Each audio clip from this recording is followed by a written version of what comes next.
আমরা যে ওএমআর শিটে বিভিন্ন রকম এক্সামগুলো দিই, সেই এক্সামগুলো দেওয়ার জন্য ওএমআর শিটে কীভাবে বানানো হয় আজকের এই ভিডিওটাতে আমরা জানব। নাম্বারটা যেভাবে আমরা চুজ করি সেভাবে চুজ করলাম। এরপর আমাদের কাজ হবে যে প্রথম করার জন্য ওএমআর শিটে 24D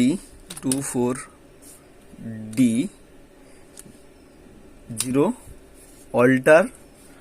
অল্টার প্লাস এক্স মুহূর্তের মধ্যে ওএমআর শিটে আমাদের দেখতে হবে, এইভাবে হয়ে যাবে। তারপরের কাজ স্পেস দিয়ে একটা 24D1 সেমভাবে অল্টার এক্স, একই রকমভাবে 24D2 অল্টার এক্স, একই রকমভাবে স্পেস দিয়ে 24D3 অল্টার এক্স। এইভাবে 1 2 3 করে হয়ে গেল। এবার আমরা এটাকে কি করব, একটু মোটা করে নেব এবং এটাতে রেড কালার করে দেবো, ব্যাস।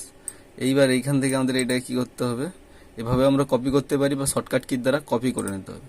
কপি হয়ে যাওয়ার পর কোনো কাজ নেই, শুধুমাত্র একবার enter control plus V paste, enter control V control V control V control V, এইভাবে কন্টিনিউ আমরা ওএমআর শিট বানাতে পারবো।